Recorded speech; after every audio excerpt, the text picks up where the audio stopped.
шавж гэж юу вэ? Бид нар бол шавжийг их олон үлтэй. За зарим нь дийлийнх нь бол шавжинд нэг дуртай биш. Ямарлангуяа эмэгтэй хүмүүс болов. Тий. 3 хос үлтэй. Ямагт 3 хос үлтэй. За тэр нэгээ 6 бол гэсэн үг те. За тэгээ далавчтай. За нийлмэл 2 нүдтэй. За тэгээд одоо мэдрэхүйн дайвар эрхтэн болох одоо антинтэй гэсэн. Үгийн анх одоо задгаа сансарт гарсан организм бол одоо өнөөхөл хөрхий дрозофил ялаа. Ялаа юм уу? Тий, ялаа. Энэ өдрийн мэндийг хүргэе үзэгч сонсогчдоо. Тэгэхээр Хөгцөнгөр подкастын энэ удаагийн дугаар эхлэж байна. Яг одоо студид Туул миний би редактораар ажиллаж байна, хөтлөгчөөр ажиллаж байна. Тэгэхээр өнөөдрийн зочноо сонсогчдоо, үзэгчдтэй танилцуулаад за тэгээ өнөөдрийн яриагаа эхэлнэ. За өнөөдөр их сонин содон одоо ярилцлага болох болов уу гэж би бодож байна. За манай подкаст бол энэ удаагийнхаа миний хөтлөн явуулж байгаа дугаар бол танин мэдхийн талаасаа, шинжлэх ухаан танин мэдхийн талаасаа би үзэгчдтэй бас зочинтойгоо ярилцах гэж байгаамаа. За ингээд өнөөдрийн зочин бол биологийн хүрээлэнгийн шувуу шавж судлалын лабораторийн эрдэм шинжилгээний ажилтан Үлзэн Ирсэн. Өдрийн мэнд хүргэе. За сайн байна уу? Өдрийн мэнд хүргэе. За ажил нь өндөр үү? За ажил их байна да. Их байна. За ямар ажилтай байна ойрд? За яг нөгөө биологч бид чинь нөгөө улирлын шин чанартай ажилтай. Ялангуяа нөгөө амтан шавж судлаач нар чинь тэгээ нөгөө зуны одоо дэлгэр цаг яг ирж яваа цаг. Нөгөө одоо хэрийн судалгааны ажилдаа гарах гад бас бэлтгэл ажлууд гэдэг. Бид бас жоохон ажилттай л. Чингис хааны музей дээр нэг үзэсгэлэн болсон тий? Тий. Тэрэн дандаа шавж өөр бас талаасаа байсан уу? Тэг яг ер нь энэ жил нөгөө манай биологи хөрөлнгийн 60 жилийн болж байгаа. За тэгээ 60 жилийн ойгоо тохиолдуулаад бид нэр Чингис хааны музей дээр одоо нөгөө биологи олон янз байдлын тийм тусгай үзэсгэлэн гаргаж байгаа. Тэрэн дээр болохоор одоо манай биологи хөрөлнгийн бүхэл судалгааны чиглэлүүдийн хамарсан тийм үзэсгэлэн гарч байгаа штэ. Одоо шувуу, шавж, хөхтэй амтан, за тэгэл бичил биетэн, ургамал гэдэг ерөөсө бүгдийг хамруулсан тийм үзэсгэлэн гарч байгаа гэсэн үг тийм. Маш сонирхолтой тийм. За тэрийг нь би харин үзээд тэгээд за өө ямар мундаг эрдэмтэд байна гэж харсан. За Үлзэгөөс хамгийн ихний асуух гэдэг зүйл шавж гэж юу вэ? Бид нар бол шавжийг их олон үлтэй. За зарим нь дийлийнх нь бол шавжинд нэг дуртай биш. Ямарлангуяа эмэгтэй хүмүүс болов. Шавж гэж яг ямар амьтныг хэлээд байна? За монголчууд яг ер нь одоо дэлхийн ер нь ихэнх одоо мэрэгжлийн биш хүмүүс сайн бас ялгадаг. За шавж гэхээр ерөнхийдөө аалз, за нэг олон үлт 60 үлт ер нь тэднийг бүгдийг л бас шавж гэж бас андуураад идэх ер нь одоо нийтлэг хандлага байдаг тийм. Шавж биш юм уу? Тийм шавж нь одоо тэр аалз ч юм уу одоо тэр нөгөө юу вэ штэ олон үлт шоргоолж бол шавж мөн. За шавж нь өөрөө нөгөө 6 хөлтэй буюу 3 ос үлтэй. За тэр нь аалз чинь 8 хөлтэй штэ 4 бас. Тэгэхээр аалз болон олон хөлтнүүд бол одоо 60 хөлтнүүд бол тусдаа анги гэсэн үг. Аалз элбэртний анги, олон хөлтний анги. За шавж бол тусдаа нэг анги үүсгдэг. За тэгтээ үе хөлтний хүрээ. За ерөнхий одоо ингээд тоймлоод ярих юм бол биеийн хэсэг нь 3 хэсгээс бүрддэг. Ерөнхий 3 хэсэг шүү. Толгой, цээж болон хөвлий. За тэгээд 3 хос хөлтэй, ямагт 3 хос хөлтэй. За тэр нэгээ 6 хол гэсэн үг те. За тэгээд далавчтай. За нийлмэл 2 нүдтэй. За тэгээд одоо мэдрэхүйн дайвар эрхтэн болох одоо антинтэй гэсэн. Одоо нөгөө жомч ингээл нэг юм одоо сахал гэж яриад байгаа тийм. Одоо нөгөө бидний мэддэг нөгөө ямаан цохоо штэ. Тий. Тэр чинь уртаа нэг тийм сахал шиг юмтай штэ. Тэр чинь бол одоо мэдрэхүйн эрхтэн буюу антин гэсэн үг. За орчны одоо хийм болон физикийн тийм хүчин зүйлүүдийг мэдэрдэг гэсэн үг юм. Жижиргээ ерөөсө бүхэл зүйлийг мэдрэх чадвартай гэсэн үг. За ийм амтныг ерөөдөө шавж гэж нэрлэж байгаа. Тэгэхээр нөгөө бидний одоо хилээд идэг одоо хорхооч гэдэг юм уу те. Одоо бид нар бол зөвхөн нөгөө гүйж байгаа хар цохыг хараад одоо нөгөө чихэнд ордог хар гээл. Тий. За өмхий тонгооч гэж яриад идэх те нөгөө хувир байдаг. Тэднийг бүгдийг бид нар хорхоо гэж нэрлэдэг шүү дээ. Тэгэхээр хорхоо бол биш. Хорхоо гэдэг маань өөрөө одоо нөгөө шимэгч амтчүүд. Хорхоо тэгэхээр тууцан хорхооч гэдэг юм уу те. Хорхоо чинь тэгээ шавж биш гэсэн үг. Шавж биш те. Хөө ямар сони. Хорхоо бол ямар нэгэн хүлгүү байх хэвээр. За бусад амьтдын одоо ходоод ч юм уу одоо ямар нэгэн байдлаар дотор одоо паразитлж амьдэрдэг гэсэн. Одоо наадууны туузаа орхой, хавтгай орхой гэдэг чинь тусдаа бүр хүрээ болоо явчихна. Тэгэхээр хорхоо бол бүр ерөөсөө биш. Гэхдээ яг хүмүүс нөгөө яагаад хорхоо гэдэг гэхэлэр нөгөө шавжийн авгалтайг харчаад хорхоо гэдэг. Тий. Одоо өт хорхоо гэж ярьдаг. Тэгэхээр тэр үл яг зүгээр нутгийн одоо монголчуудын нутгийн нэршилж гэх юм уу те нэг орон орны нэг тийм хэллэг байгаа шүү дээ те. Тэрүүгээр л ярьж байгаа гэсэн. Тэгэхээр бол ер нь хорхоо бол шавж биш. За аалз болон 60 хөлт бол бас шавж биш байна. Хөөх, ястаа сайн юм аа. Анх удаага аалзыг шавж биш гэж би сонслоо. Тэгэхээр шавжинд яг ямар амьтаа орох вэ гэдгийг удахгүй хоёлаа ярилцъя те. Шавж судлал одоо яг дэлхийдээ болоод Монголд хэдэн оноос үүсээд эхэлсэн бэ? За ер нь одоо тийм шавж судлал. За одоо англиар бол entomology гэдэг байгаа тий. За entomology, орсоор entomology гэдэг. За энэ үгийн өөрөө үүсэл нь болохоор ер нь эртний грек үгнээс үүсэлтэй. За entomon буюу одоо шавж, за logos буюу одоо нөгөө судлах гэсэн үг. За тэр нийлээд шавж судлал болж байгаа. За энэ бол шавж судлал ер нь бол хүн төрөлхтний баг бүхий л ерөөсөө соёл иргэншлийн үед хамтдаа байсан юм. Яг тэгвэл хүн төрөлхтөн ч маш сониуч. За одоо анхны газар тариалан эрхлэлтийн үеэс л ерөөсөө л нөгөө шавжцсан маш олон янзын хэлбэрээр хоолдог учраас одоо хортон шавж мэдээж байна тий. Тухайн үед тэгэл ер нь шавжийг байнгын судалж одоо ажиглаж ирсэн гэсэн үг. За тэгэхээр анхны ер нь нэлээд эртний тийм хүмүүсийн тийм шавжийг ингээ сонирхож исэн баримтууд бас маш их байдаг л та. За ойролцоогоо нэг 14 мянган жилийн орчим өмнөх одоо үед одоо амьтны ясан дээр том нэг голиог сэлсэн тийм одоо юу болцсон байна. Одоо эртний үлдэгдэл. Тэгэхээр бол ерөөсөө 14 мянган жилийн өмнөхөр чинь одоо маш ихтэй шүү дээ. Тийм. Тэгэхээр тухайн үеэс л ерөөсөө хүмүүс шавжийг бас сонирхож одоо бидний сүг зураг гэдэг шиг л байхгүй юу? Тийм. Ясан дээр ингээ сэлбэр зураг бас үлдээсэн тийм баримтууд бас олддог л доо. За тэгээд ер нь яг ингээ шавж судлал гэдэг ингээд анх яг хин ингээ бичээд ирсэн бэ гэхлээр нөгөө грекийн одоо алдарт гүн ухаантан Аристотл. За Аристотл бол гүн ухаантан бас ер нь байгаль судлагч юм байсан. За Аристотл одоо бичиж үлдээсэн тийм их сурвалжууд байна те. Тэрэн дээр бол анх шавжийг insectum гэж одоо entomon гэж яг эртний грекээр ингэж оруулсан байгаа. Ангилж үзсэн байгаа амьтдаас. За тэгээд ингээд тэрнээс цаашаа ерөөсөө маш олон гүн ухаантнууд энэ байгаль судлагч нар за шавжийг одоо ерөнхийд л одоо ажиглалтаараа за манай оронд ч байдаг те. Ийм шавж байдаг, ийм амьтад байдаг. За тухайн үед бол ерөөсөө л шоргоолж одоо эрвэхэж гэдэг. Ерөнхий ингэж тоймлж ангилж бичдэг байсан байна. За тэгээд за бас нэг юм сонирхолтой бүтээл одоо байдаг нь Ромын бас гүн ухаантан. Planet Elder гэж юм. Бас kind of insects гэсэн тийм бас бүтээл бичсэн байдаг. За тэрэн дээр мөн адил за эрвэхээ шоргоолж одоо юу гэдэг нь цогч гэдэг юм уу? Зарцаа ангид ангилаад бичсэн. За ер нь өрн дорны ер нь олон гүн ухаантнууд бас шавжийн талаар бол маш их тийм их сурвалжууд үлдээсэн байдаг. Ерөнхийд тойм гэсэн үг те. За хятадын за их сурвалж дээр бол бичсэн байт юм байлаа. Хятад бол Вьетнамаас шоргоолж импортлж авдаг гэсэн.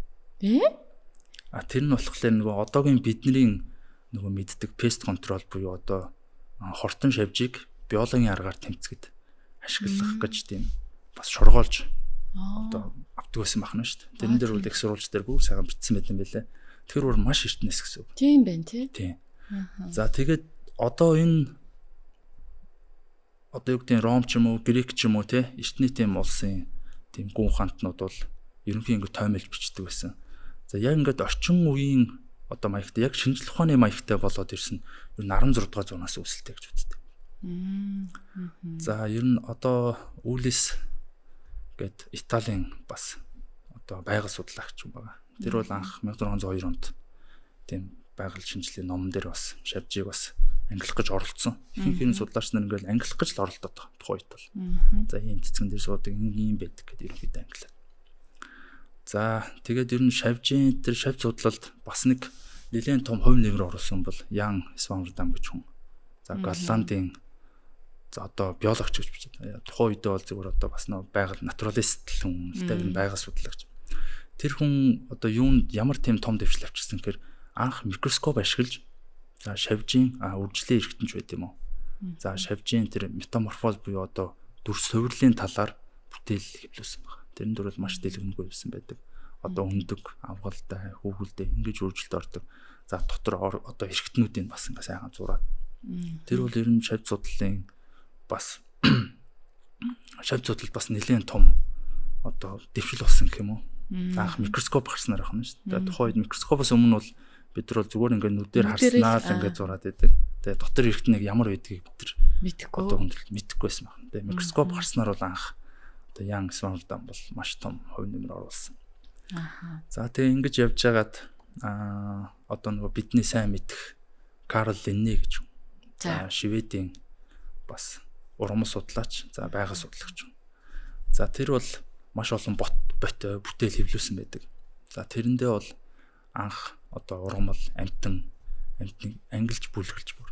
Одоо яг орчин үеийн таксономи буюу ангил зүйн системийг анх шинжилгээ ухаанд нэвтрүүлсэн гэж үздэг. За энэ ямар учиртай вэ гэхээр шинжилгээ ухааны одоо ангил зүйн салбарт за биологийн организмыг хос нэршлийн систем ашиглаж бид нар одоо бичдэг гэсэн үг. Хос нэршил гэхээр яах вэ? Хос нэршил гэхээр альва одоо бүх организмд хоёр нэртэй. За эхний нэр нь бол төрлийнх нэр нь. За дараагийнх нь ард нь байгаа хамгийн сүүлд байгаа нэр нь бол зүйлийн нэр. За тэгээд зүйлийн нэрийн араас анх шинжилгээ ухаанд олж бичигдэл хийсэн хүний нэр ордог. Тэгээд хэдэн онд бичигдэл хийсэн онтойгоо. За энэ нь бол хос нэршлийн систем. За энийг бол анх Карл Линне ургамал амтан дээр одоо ашиглаж гисэн гэсэн. Одоо яг тэрийг бид нар одоо хүртэл ашигласаар байна гэсэн. Тэгэхээр ер нь яг орчин үеийн энтомолог бол 17 дугаар 16 дугаар зуунаас үүсэлтэй гэж үздэг юм билээ. Яг одоо шинжилгээ ухаанч байдлаар хөгжсөн нь бол хөгжсөн нь 16 дугаар зуунаас гэж үздэг юм билээ судлаач нар. За одоо тэгвэл манай Монголд хэдэн оноос эхлээд энэ шавжийг судлаад эхэлчихв? За Монголд харьцангуй хожуу гэсэн. Тийм байх сүүл рүү гарчсан. Европч яагаад гэвэл нөгөө суурийн хэрэгжилтэй. Тийм учраас нөгөө шинжилгээ ухаан маш эртнээс хөгжсөн. За Монголд ер нь 19 дугаар зуунаас ер нь гадна дотны одоо нэг аялагчд, жуулчд монголоор дайрж өнгөрөн тэ. За тухайн үедээ тэгж өнгөрч явахдаа одоо юу гэдэг Монголын амтан ургамал за шавжийг ингээд цуглуулах хийдэг гэсэн байна. Тэгээд ер нь анх Монголд бас тэгж нөгөө шавж судлал бас үүсчихсэн төвхтэй. Тэгээд хамгийн одоо анхны том одоо экспедицүүд гэвэл одоо нөгөө Оросын эзэн хааны үеийн Альберт Пржевальский за түүний шав Петр Козлов нэр маш олон цуглуулга хийж. Тэгээд одоо хүмүүс мэдэн шүү дээ Пржевальский хадуу гэдэг таг хадуу тийм. Тэрийг анхны шинжилгээ ухаанд бас таниулсан хүн чинь Пржевальский шүү дээ. Тэгээд Пржевальский мөн адил Монголд одоо аялж явахдаа маш олон шавь цуглуулсан. Тэгэл тэр цагаас хойш ер нь Монголын шавж судал бас хөгжиж эхэлсэн. Тэгээ яг дотоодынх гэвэл одоо Монгол Улсын их сургууль байгуулагдсан цагаас за амтан судал гэдэг юм ер нь эрчимтэй хөгжиж ирсэн. Одоо яг орчин үеийн шинжилгээ ухаан гэсэн үг тийм. Тэгээд анхны одоо уун шавь судлаач бол Цэнцүрэн гэж хүн байсан. Бас алтартай. За тэгээд Монгол Улсын их сургууль дээр ингээд амтан судлалын сектор биологийн тасаг байгуулагдаад за дараагаар нь 1965 онд биологи хөрөлөн байгуулагдсан. Биологи хөрөлөн байгуулагдаад ерөөсөө амтны сектор дотроо одоо хамгийн анхны ажилчид нь гэвэл одоо Намхад орж, доктор Намхад орж, за Жанцсан Домбоо нар бол байсан. За эдгээр бол хүмүүс нь Ломнос их сургууль төгсөж ирээл ерөөсөө биологи хөрөлөнд ажилд ороод тэгээд Намхад орж байгаа ахлаад одоо лаборатори эрхлэгчээр маш олон жил ажилласан да. Тэгээд тэтгэвртэй гараад. Тэгээд тэр цагаас хойш Монгол Улсын их сургууль болон биологи хөрөлөн бол шавь судлалаар одоо илүү төлхөө ажиллаж байна гэсэн. Тэгэхээр одоо яг биологийн хүрээлэнд бол нэлээд олон эрдэмтэд ажиллаад тэр дундаа шавж судлалд бол одоо хичнээн эрдэмтэд докторууд ажиллаж байна. За анх бол тэгээ нөгөө намхад орж байгаа жанцан том байгаа. За ингээд эхлэлтэй ерөнхийдөө хүмүүс ажилтдаг байсан. За одоогор бол манай лаборатори 12 хүний бүрэлдэхүүнтэй. За тэгтээ нөгөө шувуутайгаа нийлцсэн гэсэн байна. Тэгээ яг шавж судлалын секторт 7-8 хүн ажиллаж байгаа. Одоо үлзий маань яг шавжаар тийм би яг шавж судлалаар ажиллаж байгаа гэсэн үг. За дэлхий дээр хичнээн төрлийн шавж байдаг юм би. За дэлхий дээр одоо ч той томгүй юм байна. Тэгээ ер нь бол одоо баг той томгүй гэсэн үг. Харин тийм баг тий. Эрдэм судлаач нар бол ингэж үздэг. За дэлхий дээр бол 6 сая орчим зүйлийн шавж авах боломжтой. За одоогор бол яг шинжлэх ухаанд мэдэгдээд байгаа нь бол дөнгөж сая гаруй гин. Одоо хүмүүс нээж илрүүлчихэд гэсэн. Тэгэхээр дөнгөж одоо 5-1 л бид нар мэдж гэн гэсэн үг байна шүү дээ. Тэгэхээр тэр цаана мэдэгдэхгүй байгаа бол маш олон зүйлийн шавж байгаа гэсэн үг. Тэгэхээр түрүүн хоёлаа ярьсан аалз шавж бишээ гэж хэлээ. Тэгээ энэ чинь шавж гэдэг чинь ийм зүйл байдгаа гэж байна. За тэгвэл яг одоо шавжны одоо шавж гэхээр 6 хөлтэй тий 2 нүдтэй хос нүдтэй тэгээд ийм амтныг хэлнэ гэж чинь тий. Бидний мэддгээр манай Монгол их оронд маань ямар энэ шавжнууд байгаа юм бэ? Бид нар одоо аалз гэж анзуураад байгаа маань биш болж таарлаа. За тэр янз бүрийн олон хөлтэй 60 хөлт бол биш болж таарлаа. Өөр бидний андуурдаг зүйлүүд юу байдаг вэ? За Монголд дэлхийд одоо сая гаруй зүйл гэдэг шүү дээ. За Монголд одоогийн байдлаар тоймлсон тийм мэдээгээр бол 13,000 орчим зөвлөгч үздэг. 13,000 шүү. Бас маш их тоо юм. Тийм байна. Тий. Тэгээ таад ингэ бодоод үзэхгүй шувуу гэх чинь л 500 гаруй зүйл. За хөвгтэй амтан бол нэг 145 орчим зүйл. Тэгэхээр чи 13,000 гэдэг бол хажууд нь маш том тоо. За тэгээ тэрийг судалж байгаа хүмүүс нь нэг 10 хүн байгаад байдаг. Тэгэхээр бол бас нэлээд их ажил гэдэг одоо гэсэн үг. Ажилтай гэдэг юм тий. Ажилтай байдаг гэсэн. За Монголд бол ерөөсөө маш олон багийн шавж байгаа гэсэн. За одоо бидний хүмүүсийн мэддгээр бол одоо цох. Алтан тэмээж гэдэг юм тий. За нөө чихэнд ордог хар, өмхий тонгоо гэж бүгдээрээ цохын багт хамаарна. За цох гэдэг нь өөрөө гадуура стик яг далавчаа гадуур нь хитэн бүрхүүлээс одоо үүссэн тийм хатуу далавчтай. Тэр гадны битээс хамгаалдаг гэсэн үг. Маш хатуу. Баргийн ер нь юм дуусахгүй гэсэн үг. За эрвэхээ. Эрвэхээ шавжинд орох уу? Эрвэхээ шавжтай. За тэр нөө шоргоолж.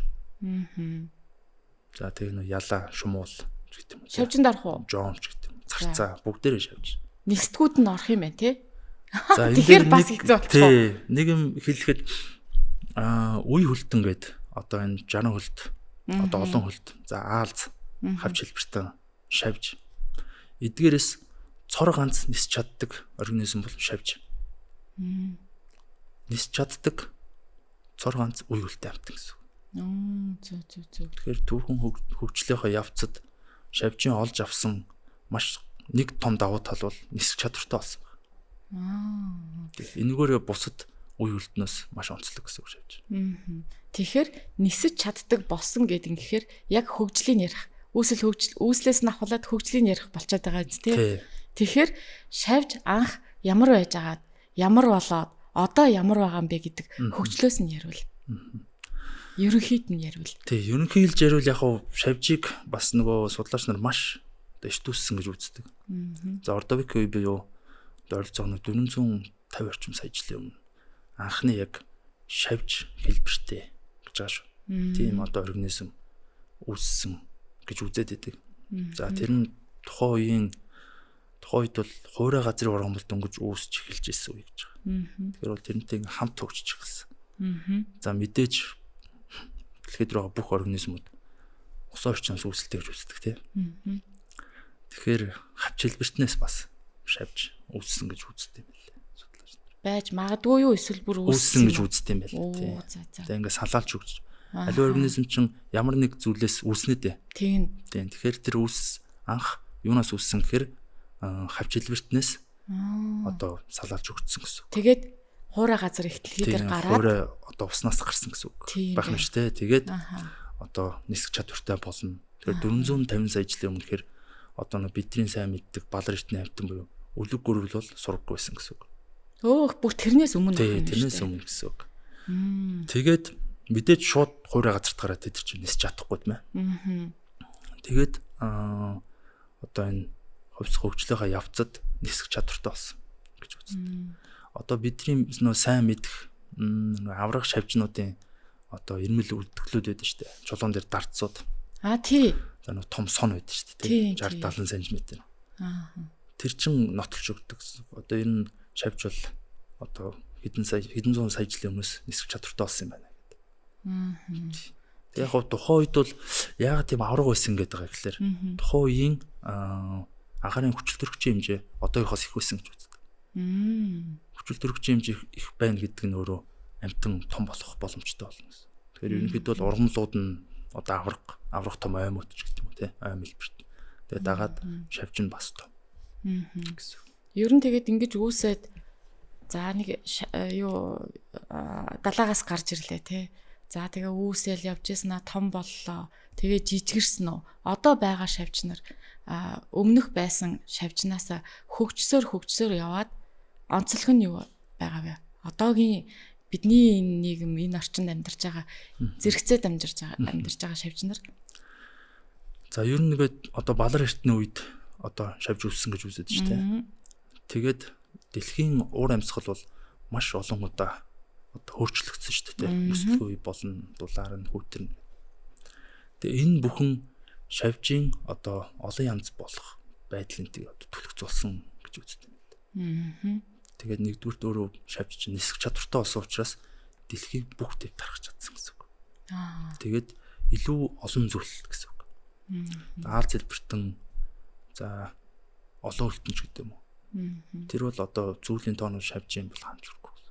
Тэгэхээр шавж бол маш сайн хөгжсөн амьтан гэсэн. Бусад амьтдаас илүү. Тийм, бусад амьтдаас одоо үе хөлтнөөс илүү маш сайн хөгжсөн гэсэн.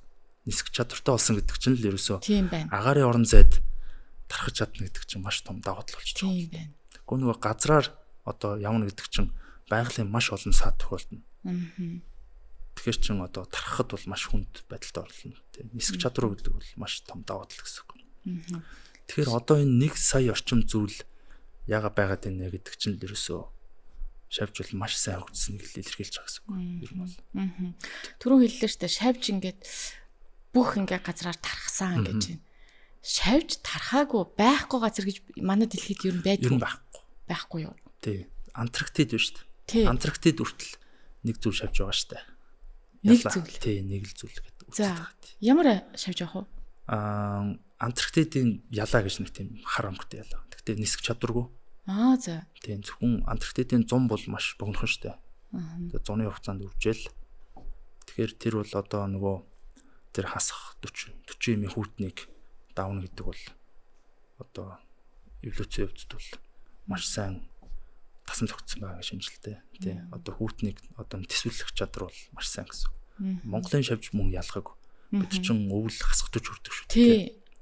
Тэгэхээр шавж маань бол бүгд түр унтаа байдалд орно гэсэн үг. Ичдэг бах нь уу? Яг ичих биш. Зүгээр одоо түр итгэхгүй байдалд орно гэсэн. Одоо цусны эргэлдэж байт юм уу бүх юм нь одоо удаашраад зогсно гэсэн үгтэй. Тэгээд тэр хугацаанд яах вэ? Ямар ч одоо ямар ч итгэхгүй байна гэсэн үг. За. Одоо та анзаардаг бол одоо лагер дээр ч юм уу, хотод ч юм уу цонхон голгос махт намар ирвэрхээ орж ирсэн байдаг шүү дээ. Тий. За тэр бол халгаач гэдэг ирвэрхээ. Хавар эрт гараад намар баг хамгийн орой үлддэг ирвэрхээ гэсэн. Тэр ирвэрхээ ингээд гэрт орж ирээд өвлжсөн байдаг. Лагерын байшинт ч юм. Тэгээд хавар нь нисэн явчихна гэсэн юм. Амьлаад. Тий. Амьлаад гэхэр л үхсэн юм шиг санагдаад. Эргээд ам орно гэсэн. Одоо эргээд бүх одоо нөгөө бодис солилцоон эрчимтэй явагдаа тэгээд эргэж одоо ам орхон шүү дээ. Түр зур унтаа байдалд орно гэсэн. Манай тэгэхээр Монголын шавжнар ер нь дээлэн хяналт юм байдгүй тий? Тийм одоо нөгөө хүүтэн өвөлтэй одоо сэрүүн бүсийн бүх шавж одоо өвлийн үйлрэлт нь бол итгэхгүй байдалд орно гэсэн. Тэгэхээр манай Монголын дээлэнх нь ч биш. Ер нь бүхэл шавждаг юм байна шүү дээ тий? Тэгэхгүй байдалтай. Тий. Хаа сайгуул хүүтэн болно. Хаа сайгуул дулаарна. Тий Монгол орны маань. Харин нөгөө дулаан орны шавжнар бол манай Монголынхоос өөр. Одоо дулаан орны шавж бол жилийн 4 улирал үржиж тахна шүү дээ. Үржээд өсч номроод явах боломжтой гэсэн. Тэгэхээр би нэг ингээл хүмүүсээс сонсоход дулаан оронд байдаг тэр шавжнар нь манай Монголынхоос ястай амар том гэж ярьд юм хэлээ. Тэгэхээр бид нэр шавж гэж андуураад байгаа тэр одоо нөгөө гүрвэл ч юм уу юу гэм бэ нэг жом шиг ингээ нисдэг юм бэлээ гэл ингээ яриад байгаа. Тэд нар тэгэл нөгөө байгалийнхаа онцлогоос болоод хэлбэр хэмжээнд томроод тий дулаан болохоор тийм байгаа даа тий. Дулаан учраас одоо нөгөө тогтмол дулаан температуртай. За тэрийг дагаад нөгөө ижтижэл хүрэлцээтэй гэсэн. Тэгэхээр жилийн 4 улирал ижтижэл рангахтан тэгээд үржих чадвартай гэсэн. Тийм учраас ерөнхийдөө бас дулаан орны шавжууд ер нь том байх хандлагатай. Та нэг шавжны бүтцийг ярьж өгөөч. Шавжийг бид нэр зүгээр нүдэрээ харахтал ингээл нэг баг нүдийн ч олж харж чаддгүй шүү дээ тий. За яг далавч нь харагдана, нэг ерөнхий биеийн бүтц нь харагдана, олон хөл харагддаг баг. Тэгэхээр ямар байдгийн бүтц нь? Түрүү хэлсэн нөгөө ерөнхий бүтц бол за толгой, цээж, хөвлий тий. За толгоон дээр бол мэдээж хос нүдтэй. За нүд нь бол нээлмэл нүд байдаг. Шавжийн нэг онцлог нь маш олон омотид буюу одоо маш олон линзээс бүрдсэн гэсэн үг. Бүр хэдэн зуун линзтэй гэсэн. Ялааны нүд ч байх юм. Ялааны нүд тийм. Тэд чинь нийлмэл нүд гэж яриад та. Тэгээд тэр нөгөө одоо юмсыг харахтаа бол шавжуулт мозаик маягаар харна гэсэн үг.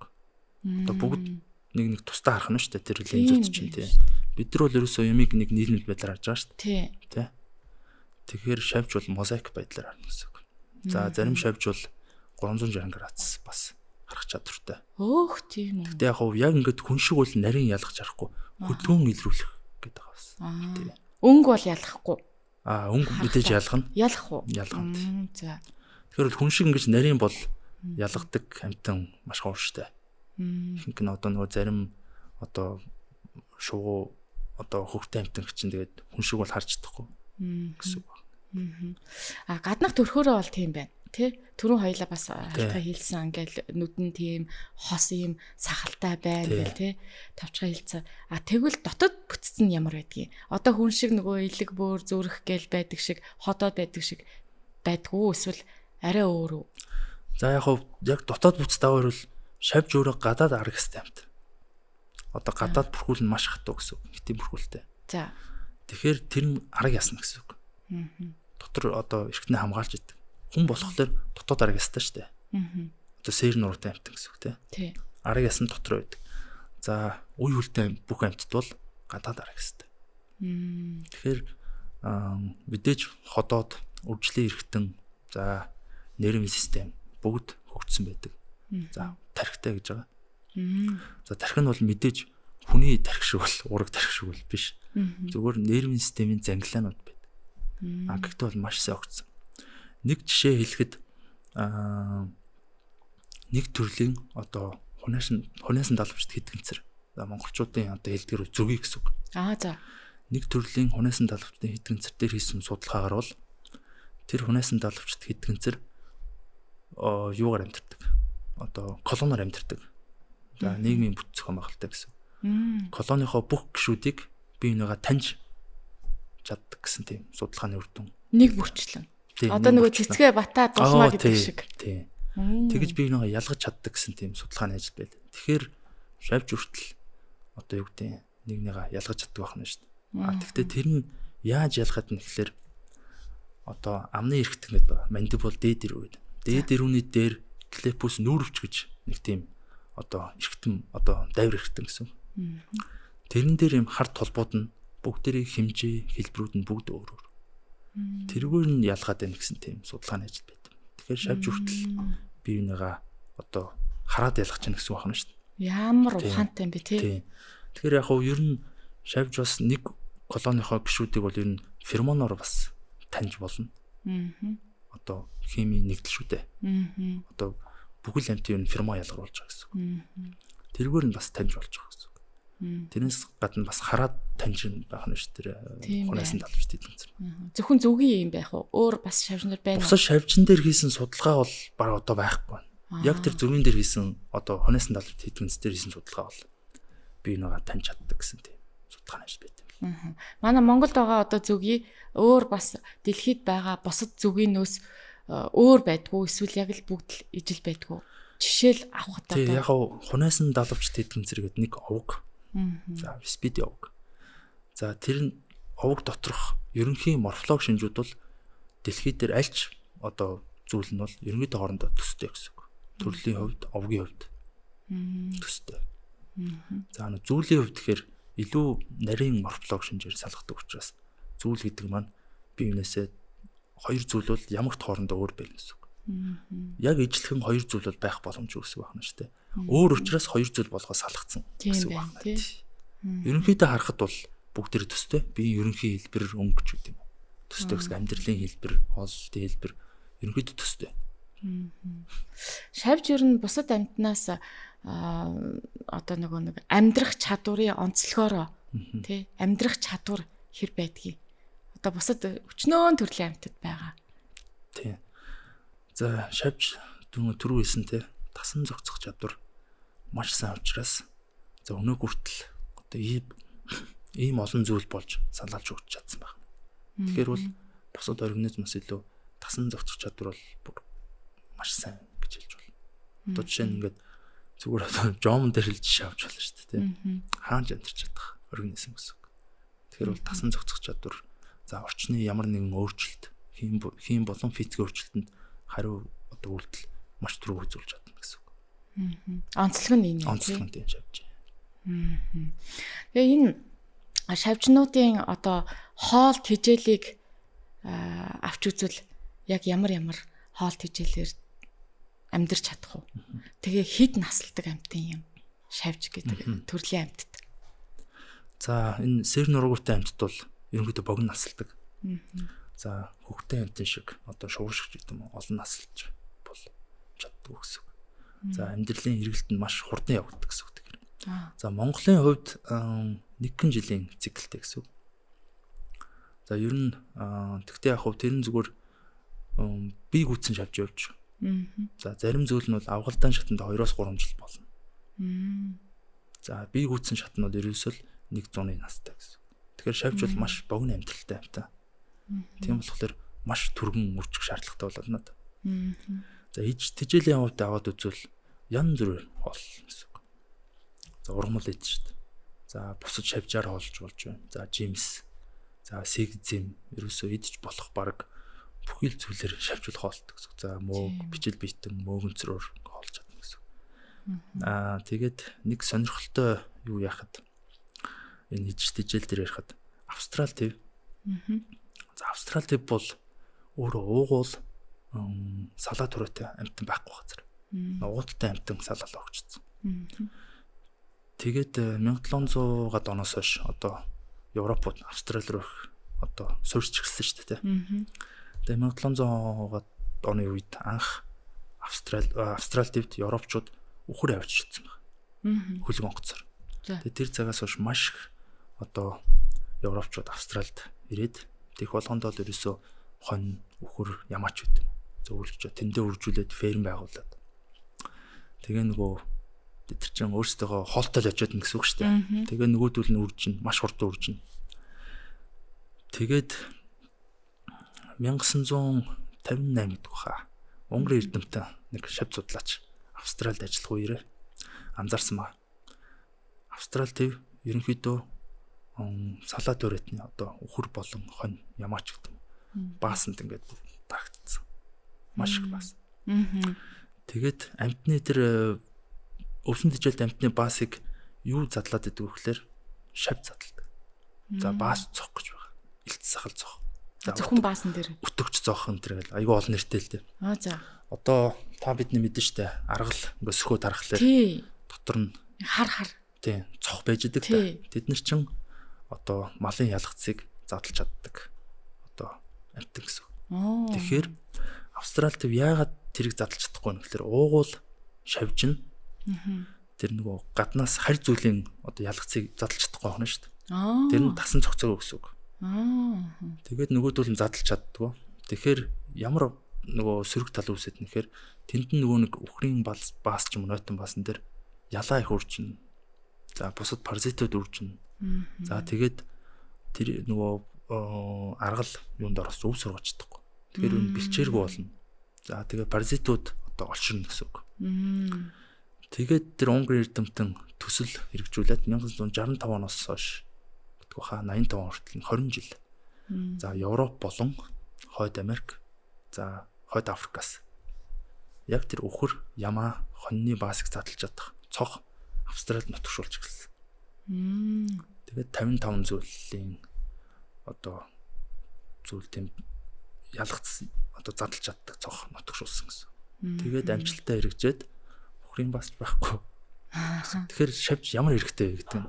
Тийм байх тийм. Эцэд жилийн хувьд за эцэд жилийн хувьд ингэ яриад байна. Тэгэнгუთ бас сэг зэмээр холддог шавж байна. Зөвхөн сэгэн дээр ирдэг. За сэгч зох гэдэг нэртэй. За өгсөн амтэн сэг одоо ямар нэг хулгай үхэнд тэгмэд хамгийн дөрөнд ирдэг нь тэр сэгч зох. Тэр мэдрэхүй бол маш сайн гэсэн. Маш холоос мэдэрч чадна. Тэгээд ирээд сэгэн дотроо өндгөө гаргаад авгалтай нь сэгээр холж жагаад тэр одоо хүүхэлдэлээ тэгээд сэгэн дотроо л боождөг гэсэн үг юм. За энэ тэгээд бас нэг өөр одоо юу гэдэг нь шүүх хэмнэлийн шинжилгээ хонд бас хэрэглээд байна л да. Юм сэг цохыг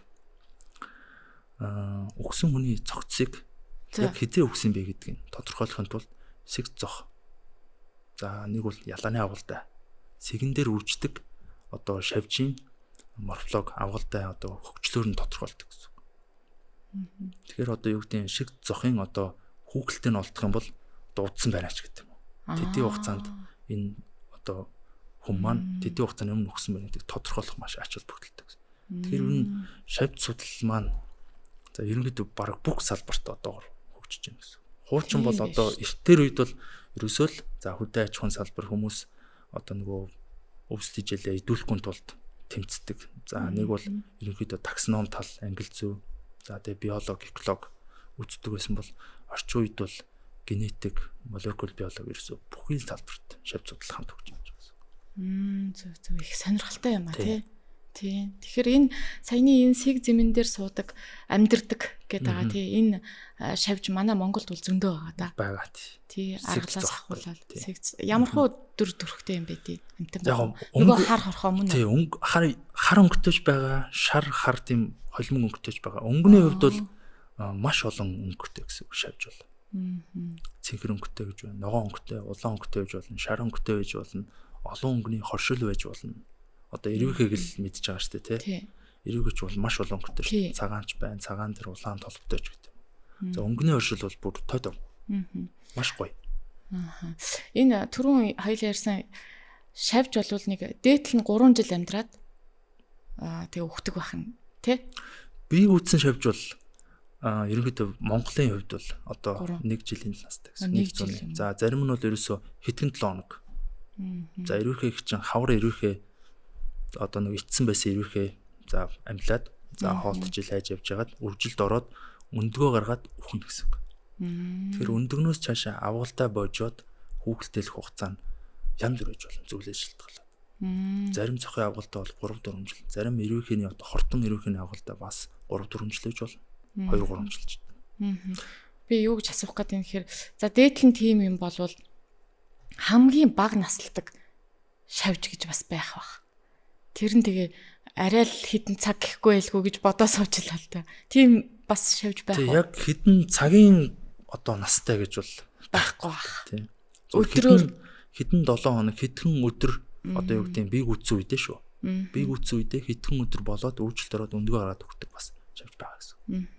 Ер нь гэрийн нөхцөлд одоо ай мод одоо тэгээ байгальтай байгаагаас гэрийн нөхцөлд байдаг шавж гэвэл биднээс юу нэрлж болох юм? Одоо бидний дунд зэрэгцээ байж байгаагаас эрвэхийг нэрлж болох нь шүү дээ. За эрвэхээ одоо нөгөө бид бүгдээ хамгийн дургу жом маань тий.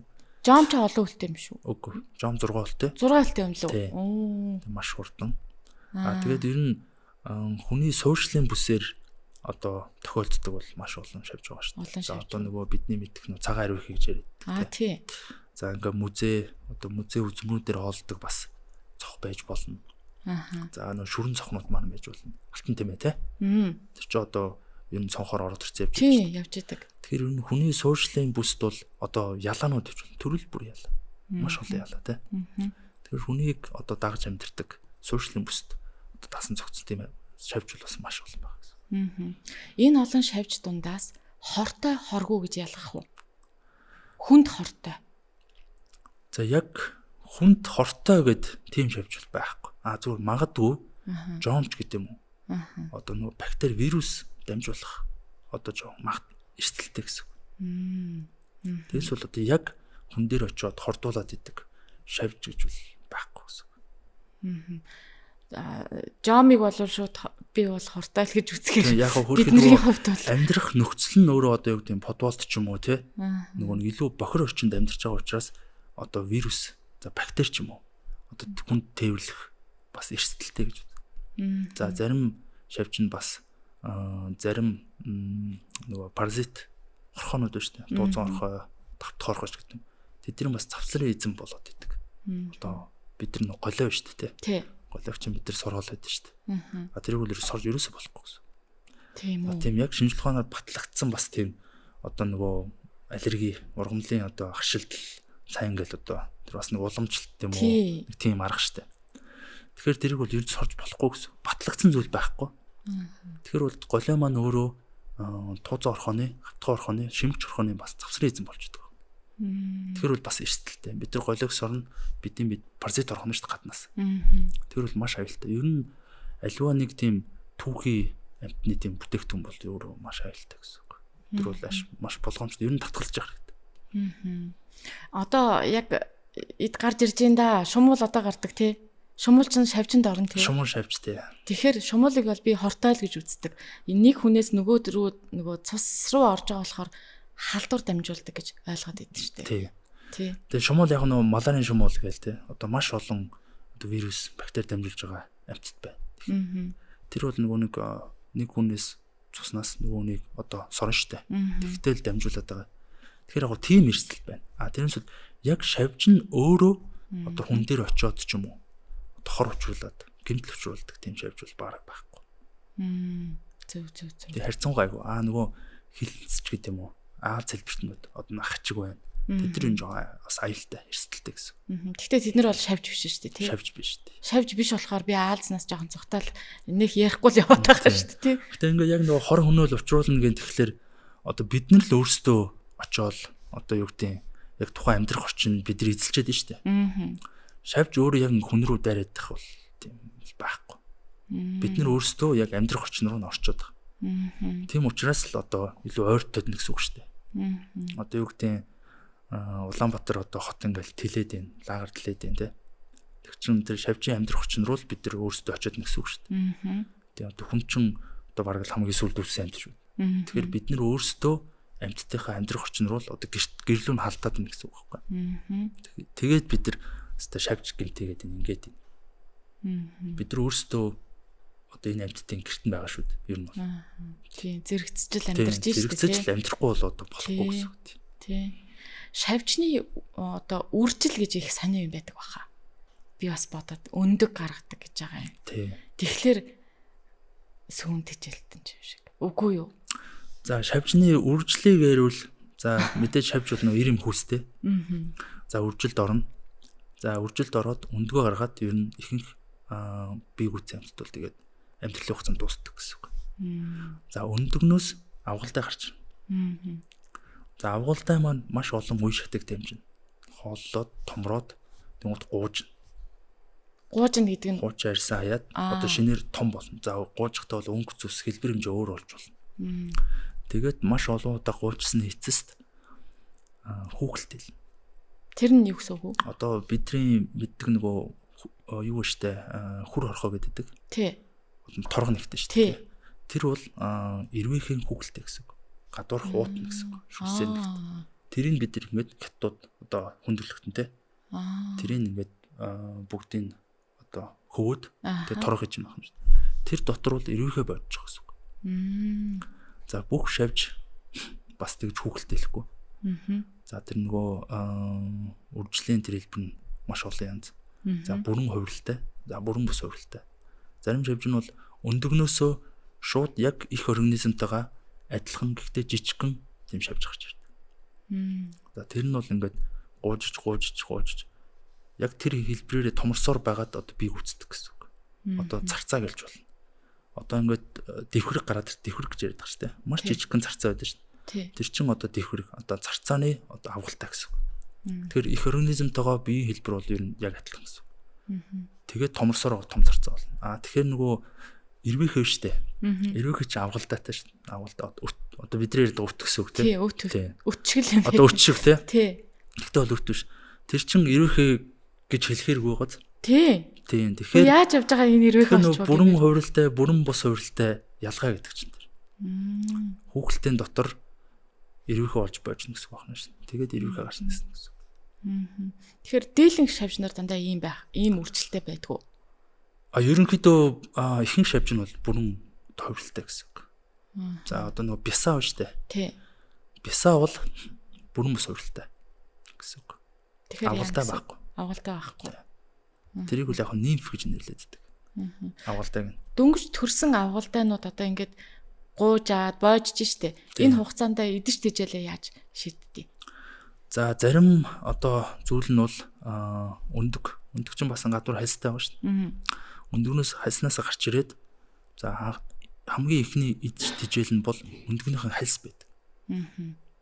Хальсаа идээд тэгээд цаашаа яг одоо юу гэдэг их организм нь бол авгалтайнхаа идэхэд тохиромжтой ургамал ч юм уу ямар нэгэн одоо ич тэжээлтэй нь ойрхон өндгөлдөг.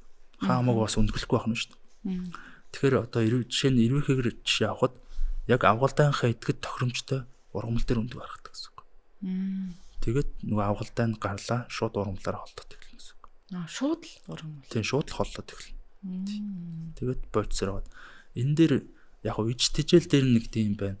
За зарим эрвэхэй авгалтай нь магчин байж болдог. Тэр нь бол маш зөвхөн. Дэлхийн ер нь нийт одоо эрвэхийн 1 хүрэхгүй орчим хувь нь тийм авгалтай шатанда магчин амьдралтай гэж үздэг юм лээ. Тэгэхээр яадаг вэ гэхээр одоо Хавайн нэг тийм натив унгон одоо эндемик зүйл байна л да. Шүний идэвхтэй эрвэхэй. За бусад авгалтаанаас ямар ялгаатай вэ гэхээр ихэнх одоо эрвэхийн авгалтай бол ургамлаар болдог. Тэгэхэд тэр зүйл эрвэхийн авгалтай бусад шавжаар болдог. Тэгэхээр шавж идчихтэй гэсэн үг. Магчин гэж ойлгож байна. За нэг цэнхэр эрвэхийн овгийн бас нэг эрвэхэй байгаа. За авгалтаан шатанд үүрний паразит. За ямар амьтны үүрний паразит гэхээр шоргоолжны. За мирмика төрлийн шоргоолжинд үүрэн дотор паразитлдаг гэсэн үг. За паразитл нэхэр ингээд одоо бидний мэддэг цусроод ингээд паразитлдаг гэсэн үг биш байна. Яадаг вэ гэхээр авгалтай гарна ургамал дээрээс ингээд газар дуннаа да. Тэгжих явцдаа тэр мирмика гэдэг төрлийн шоргоолж одоо тааралтай шин. Тэнгуут одоо нөгөө хатан шоргоолчтой нь адилхан одоо чимээ гаргадаг байна. Тэгэхээр нөгөө хөрхий шоргоолж ажилчин шоргоолж маань хатан шоргоолж гэж бодоод үүрэндээ зүгөө авчирдаг. Тэгээ нэгэнд үүрэнд зөөгдөд орцсон фермон ялгаруулад хатан шоргоолч шиг дуу гаргацсан. Тэгээ бүгд хатан шоргоолж болж аюулгүй байна те. Тэнгуут нөгөө хөрхий шоргоолчны авгалтаануудаар нөгөө эрвэхэй авгалтаж хоолч эхэлнэ гэсэн үг. Энийг үүрний паразит гэдэг. Тэгээд тэн дотроо идэж олон дахин гуужиж хүүхэлтээсний дараа бийг үцээд шууд үүрнээс нь гараа нэсэн. Тэгээл дахиад үржилт орно, өндгөө гаргана нөгөө авгалтайг нь хөрхий нөгөө шоргоолж дахиад олно гэсэн үг. Тэгэхээр энэ циклүүд ингээл ерөөсөө байнгын үргэлжлэнэ гэсэн үг. Бас ийм сонирхолтой амьдралын хэлбэртэй шавж бол маш их байгаа гэсэн үг. Байна тий. Тэгэхээр энэ шоргоолж гэхтэл ингээд гэр бүлсэг амтэн шүү дээ тий. Тий, нийгэмч амьдралтай гэдэг. Ингээд олуулаа. Тэгээ дунд нь хатан шоргоолж гэж байдаг гэл. Тэгвэл шавж болол одоо хэр ийм хосоор амьдардаг амт юм бэ? Ганцаараа амьдардаг юм уу? Эсвэл бүлгээрээ амьдардаг юм уу? За яг хөө шоргоолж бүл үүсгэж амьдардаг одоо зүйлүүд байна. За бүл үүсэхгүй ч бас зүйлүүд байна. За ихэнх бүл үүсгээд байгаа нь бол ерөнхийдөө сарсан далавчтан буюу одоо шоргоолж, балт зүгий, За зарим одоо халуун оронд бол термит гэж яриад байгаа. Одоо монголчууд зарим морин шоргоолж яриад байгаа. Цагаан өнгөтэй тий. Томоо юм уул шиг юм үр бусгацдаг шүү дээ. Тэр бол нийгэмж амьдралтай гэсэн үг. Тэгэхээр нийгэмж амьдралтай тэр шавьчд бол одоо тэр колон дотор нь кастинг систем байх хэрэгтэй. Хатан шоргоолж. За ажилчин одоо цэрэг байтгал. За тэгээд ир. За тэгэхээр ер нь энэ сарсан далавчтан одоо буюу зүгий, за балт зүгий шоргоолж эдрийн ажилчин нь бол бүгдээ им өстэй байдаг. Тэгэхээр бол бүгд эгчдүүс байна. За. Тий. Ир хүстэй амт нь юу гэдэг вэ гэхээр ерөөсөө үржилд ороод өгөх зорилт. Ерөөсөө үржилд ороод өгөх нь. За ямар харамсалтай. Жил болгон нэг колоноос маш олон залуу хатан шоргоолж тэгээд ир шоргоолж унтах гэдэг. Бүгд алавчтай. Тэгээд тэдгээр маань хоорондоо одоо үржилд орох нь байна шүү дээ. Үржилд ороод эрүүд нүхэд эмүүд нь цаашаа тусын шинэ колоно байгуулна гэсэн үг. Тэгээд ерөөсөө л одоо тгээс эхлэх нь. Зарим зүйл дээр бас судлаач нарын тийм бич тэмдгсэн зүйл байт юм бэлээ. Залуу хатан шоргоолжуудаа ажилчин дагуулж өгдөг гэсэн. Бас хитэн хамгаалагч нар харахдаг байна. Зарим зүйл нь бол ганцаархнаа. Одоо шинэ үрэ барина гэсэн үг. Тэгээд өндгөө гаргаад авгалтаа болоод за авгалтаагаа боож усны дараа би гүцэх нь байна шүү дээ. Маш зөв. Жижигхэн колон гарна гэсэн. Тэгээд одоо хэдэн жилийн дараа маш том колон. Одоо бид нар нөгөө ууланд явхад ойн улаан шоргоолж маш том колон өгдөн шүү дээ. Авуул уур. Тэр чинь бол бүр нэлээд том колон гэсэн үг. Маш дотор бол нэг хатан биш, маш олон хатан шоргоолжтой гэж болно. Тэгээд ерөөсөө өдөрт хэдэн мянган ундаг гаргаж байгаа гэсэн үг. Тэгээд дэлхий дээр нэг супер колони гэж байгаа. За Аргентин шоргоолж гэдэг. За энэ Өмнөд Америкийн натив зүйл. Тэгээ нөгөө бид нар чинь одоо хүн төрөлхтөн чинь ингээл Европоос тэгэл Америкаас ингээл бараа 500 зүүн.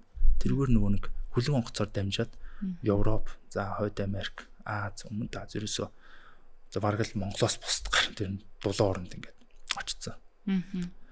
За тэр яадаг вэ гэхээр супер колон буюу хамгийн дээдл нь 6000 км гэдэг байна. 6000 км үргэлжилсэн тийм нэг одоо зүйлийн шоргоолж нэг колон авах нь үүр. Тэр чинь бүр ингээд Италиас ингээд тойроод ингээд бүр Испани орцсон ч байдаг л.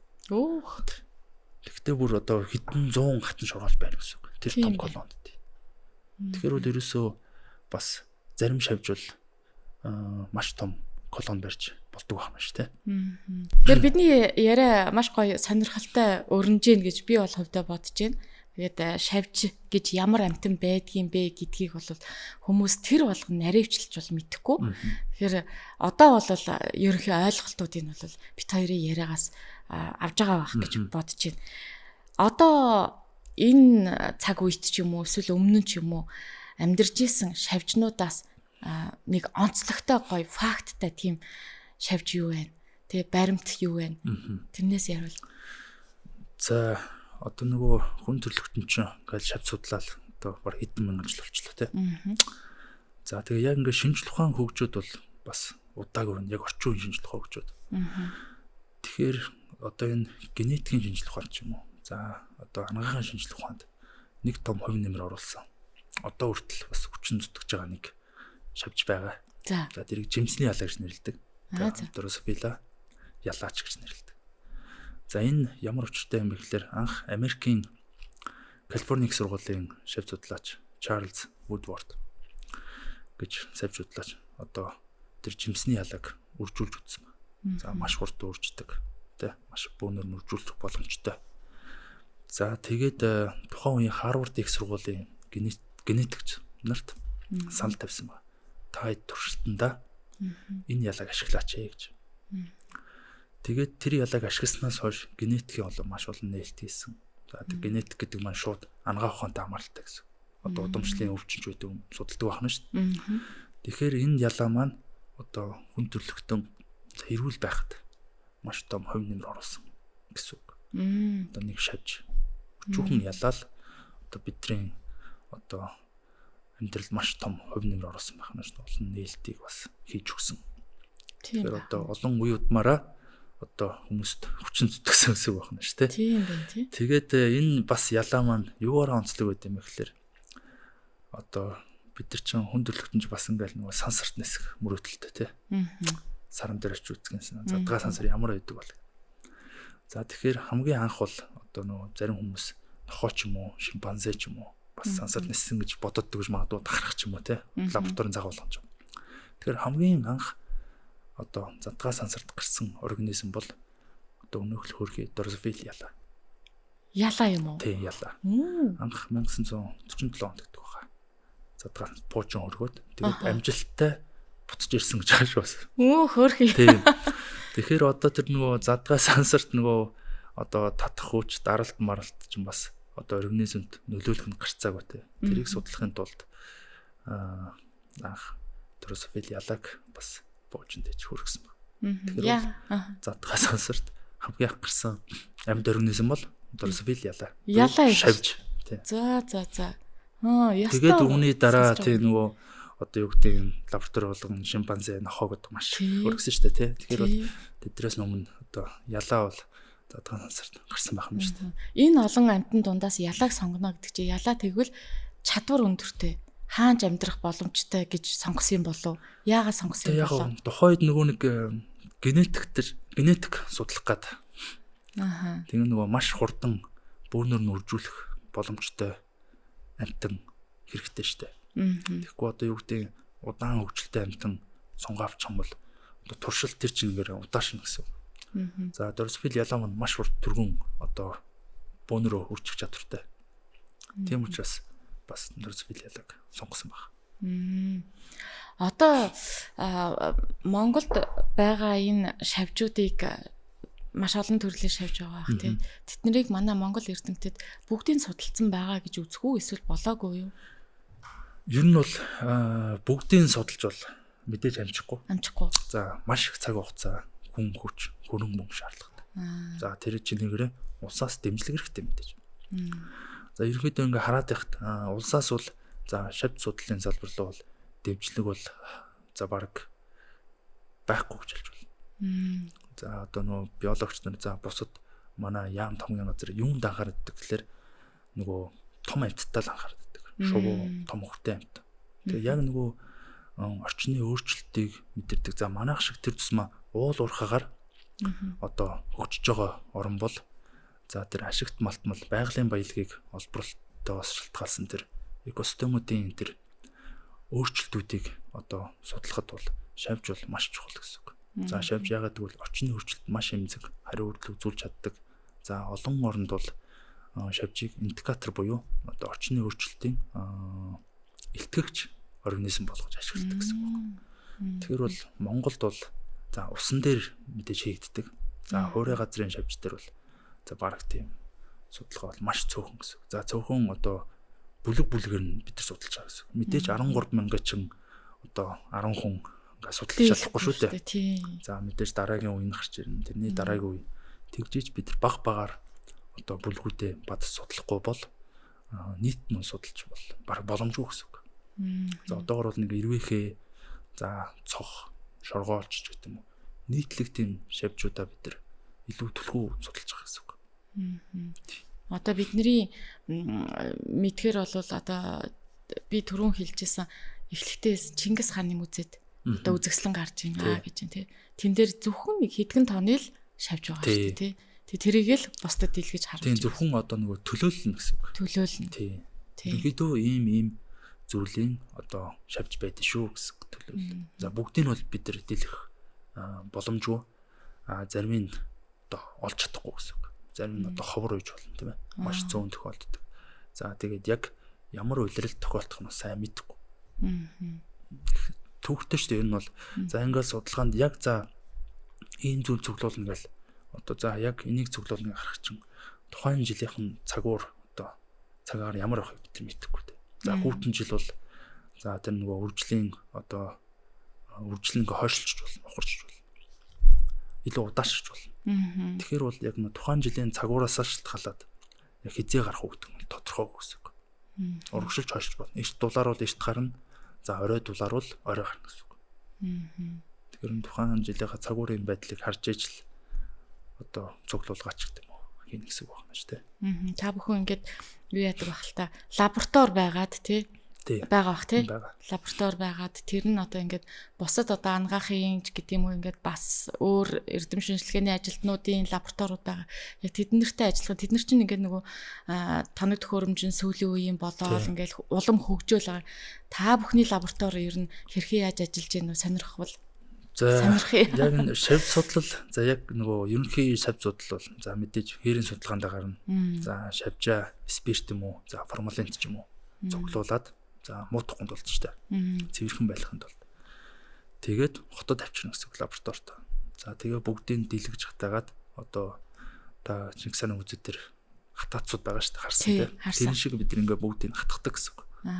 За тэгэхээр нэг зуны туршид маш хэмжээний дээд цуглаж байна та. Тэгэхээр тэрийг хатгахын тулд бас л цаг хугацаа орно гэсэн. Тэгэхээр бол нэлээд цаг хугацаа одоо шаардсан ажил. За тэгээд тэр системтэй зуглуулах юм бол тэрэн дээр статистик анализ хийж болно.